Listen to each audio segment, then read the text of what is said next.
સમાજશાસ્ત્ર પદ્ધતિશાસ્ત્ર ભાગ 3 એમાં આપણે પ્રશ્ન જોવાના છે। પહેલો પ્રશ્ન છે, સમાજશાસ્ત્ર શિક્ષણનો મુખ્ય ઉદ્દેશ શું છે? તો 4 ઓપ્શન છે। સામાજિક વાસ્તવિકતાને સમજવી, બીજો છે ઇતિહાસ યાદ રાખવો, સી છે ભૂગોળ શીખવવું અને ડી છે ગણિત શીખવવું। સાચો જવાબ આવશે એ, સામાજિક વાસ્તવિકતાને સમજવી। ત્યાર પછી બીજો પ્રશ્ન છે, સમાજશાસ્ત્ર શીખવવા માટે સૌથી અનુકૂળ પદ્ધતિ કઈ છે? 4 ઓપ્શન છે। એ ચર્ચા પદ્ધતિ, બી લેક્ચર પદ્ધતિ, સી પ્રોજેક્ટ પદ્ધતિ અને ડી આપેલ તમામ। જવાબ આવશે આપેલ તમામ। ત્યાર પછી ત્રીજો પ્રશ્ન છે, સમાજશાસ્ત્રમાં કેસ સ્ટડી પદ્ધતિનો ઉપયોગ કેમ કરવો જોઈએ? કેસ સ્ટડી પદ્ધતિ છે એનો ઉપયોગ કેમ કરવો જોઈએ? તો 4 ઓપ્શન છે। એ છે વાસ્તવિક સામાજિક સમસ્યાઓ સમજવા, બી છે થિયરી યાદ રાખવા, સી છે પરીક્ષાની તૈયારી માટે અને ડી છે શિક્ષકનો સમય બચાવવા। જવાબ આવશે વાસ્તવિક સામાજિક સમસ્યાઓ સમજવા। ત્યાર પછી ચોથો પ્રશ્ન છે, સમાજશાસ્ત્ર શિક્ષણમાં ફિલ્ડ વિઝિટનું શું મહત્ત્વ છે? 4 ઓપ્શન છે। એ પ્રત્યક્ષ અનુભવ મેળવવો, બી છે મનોરંજન કરવું, સી છે શાળા બહાર જવું અને ડી છે ખર્ચ કરવો। જવાબ આવશે એ પ્રત્યક્ષ અનુભવ મેળવવો। ત્યાર પછી પાંચમો પ્રશ્ન છે, સમાજશાસ્ત્રમાં સામાજિક સર્વેક્ષણ શીખવવાનો મુખ્ય ઉદ્દેશ શું છે? તો એમાં 4 ઓપ્શન છે। એ સંશોધન કૌશલ્ય વિકસાવવું, બી છે વધુ માર્ક્સ મેળવવા, સી છે શિક્ષકને ખુશ કરવા અને ડી છે સમય પસાર કરવો। જવાબ આવશે એ સંશોધન કૌશલ્ય વિકસાવવું। ત્યાર પછી પ્રશ્ન 6 છે, સમાજશાસ્ત્ર શિક્ષણમાં ઓડિયો વિઝ્યુઅલ સાધનોનો ઉપયોગ કેવી રીતે કરવો જોઈએ? 4 ઓપ્શન છે। એ સામાજિક ઘટનાઓ સ્પષ્ટ કરવા, બી છે વિદ્યાર્થીઓને ઊંઘ આવે, સી છે શિક્ષકનું કામ છે ઓછું થાય, ડી છે ખર્ચ કરવો। તો સાચો જવાબ છે એ સામાજિક ઘટનાઓ સ્પષ્ટ કરવા। ત્યાર પછી સાતમો પ્રશ્ન છે, સમાજશાસ્ત્રમાં સામાજિક મૂલ્યો શીખવા માટે કઈ પદ્ધતિ યોગ્ય છે? 4 ઓપ્શન છે। એ છે મૂલ્ય ચર્ચા, બી છે લેક્ચર, સી છે રટણ અને ડી છે પરીક્ષા। સાચો જવાબ આવશે એ મૂલ્ય ચર્ચા। ત્યાર પછી આઠમો પ્રશ્ન છે, સમાજશાસ્ત્ર શિક્ષણમાં રોલ પ્લેનો ઉપયોગ શા માટે કરવો જોઈએ? 4 ઓપ્શન છે। એ છે સામાજિક ભૂમિકાઓ સમજવા, બી છે નાટક શીખવવા, સી છે મનોરંજન કરવા અને ડી છે સમય પસાર કરવા। સાચો જવાબ છે એ સામાજિક ભૂમિકાઓ સમજવા। ત્યાર પછી નવમો પ્રશ્ન છે, સમાજશાસ્ત્રમાં સામાજિક સમસ્યાઓ પર ચર્ચા કરવાનો ફાયદો શું છે? તો એમાં 4 ઓપ્શન છે। એ વિચારશીલતા વિકસાવવી, બી લડાઈ કરાવવી, સી શાંતિ ભંગ કરવી અને ડી વિદ્યાર્થીઓને થાકવું એટલે કે થકવવું। એમાં જવાબ છે એ વિચારશીલતા વિકસાવવી।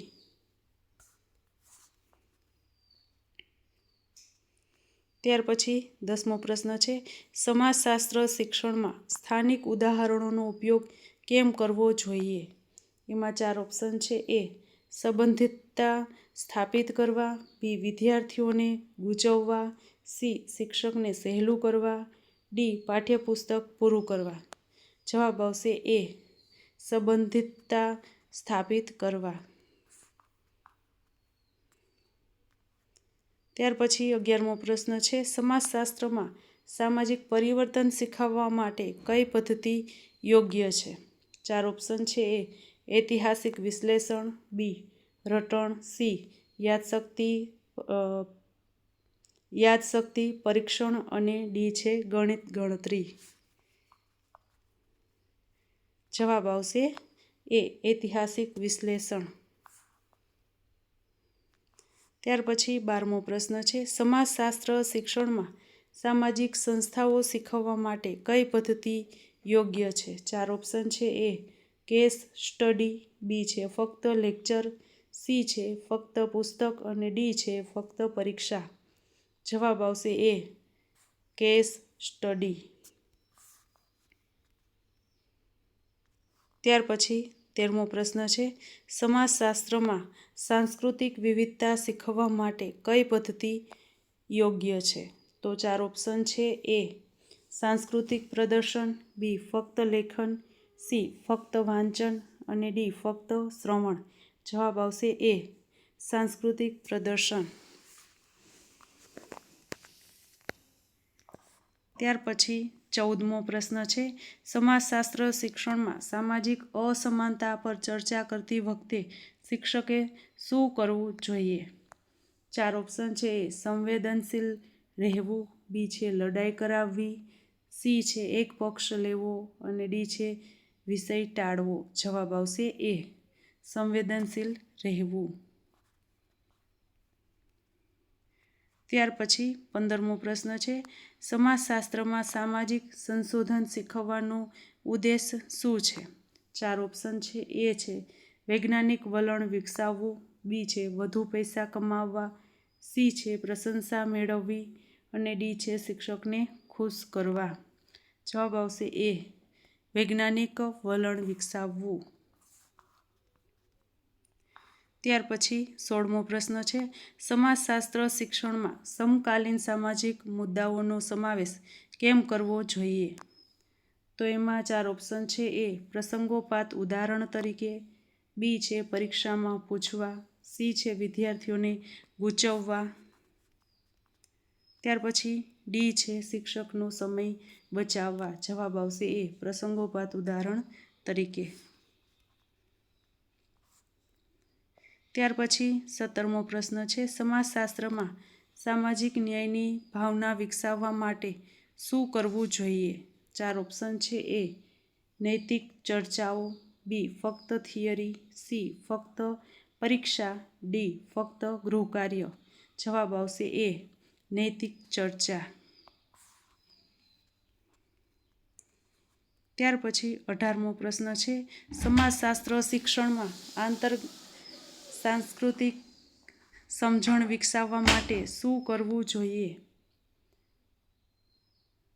એમાં 4 ઓપ્શન છે. વિવિધ સંસ્કૃતિઓનો અભ્યાસ, બી ફક્ત પોતાની સંસ્કૃતિ, સી સંસ્કૃતિને ટાળવી અને ડી ફક્ત પાશ્ચાત્ય સંસ્કૃતિ. જવાબ આવશે એ વિવિધ સંસ્કૃતિઓનો અભ્યાસ. 19મો પ્રશ્ન છે, સમાજશાસ્ત્રમાં સામાજિક માપદંડો શીખવવા માટે કઈ પદ્ધતિ યોગ્ય છે? જવાબ આવશે 4 ઓપ્શન છે. એ સામાજિક અવલોકન, બી ફક્ત પુસ્તક, સી ફક્ત લેક્ચર અને ડી ફક્ત પરીક્ષા. જવાબ આવશે એ સામાજિક અવલોકન. ત્યાર પછી 20મો પ્રશ્ન છે, સમાજશાસ્ત્ર શિક્ષણમાં લિંગ સંવેદનશીલતા શીખવવા માટે શું કરવું જોઈએ? એમાં 4 ઓપ્શન છે. એ લિંગ સમાનતા પર ચર્ચા, બી લિંગ ભેદભાવ કરવો, સી ફક્ત પુરુષોની વાત, ડી ફક્ત સ્ત્રીઓની વાત. જવાબ આવશે એ લિંગ સમાનતા પર ચર્ચા. ત્યાર પછી 21મો પ્રશ્ન છે, સમાજશાસ્ત્રમાં સામાજિક સંચાર શીખવવા માટે કઈ પદ્ધતિ યોગ્ય છે? તો ઓપ્શન જોઈએ. એ છે સંચાર કૌશલ્યની પ્રેક્ટિસ, બી છે ફક્ત લેખન, સી છે ફક્ત વાંચન, ડી છે ફક્ત શ્રવણ. અને તો જવાબ આવશે એ સંચાર કૌશલ્યની પ્રેક્ટિસ. ત્યાર પછી 22મો પ્રશ્ન છે, સમાજશાસ્ત્ર શિક્ષણમાં સામાજિક જવાબદારીની ભાવના વિકસાવવા માટે શું કરવું જોઈએ? 4 ઓપ્શન છે. એ સામાજિક સેવા પ્રોજેક્ટ, બી ફક્ત થિયરી, સી ફક્ત પરીક્ષા અને ડી ફક્ત ગૃહકાર્ય. જવાબ આવશે એ સામાજિક સેવા પ્રોજેક્ટ. ત્યાર પછી 23મો પ્રશ્ન છે, સમાજશાસ્ત્રમાં સામાજિક પરિવર્તનના કારણો શીખવવા માટે કઈ પદ્ધતિ યોગ્ય છે? 4 ઓપ્શન છે. એ. કારણ પરિણામ વિશ્લેષણ, બી. ફક્ત યાદ રાખવું, સી. ફક્ત પુસ્તક વાંચવું અને ડી. ફક્ત શિક્ષક સાંભળવો. તો જવાબ આવશે એ.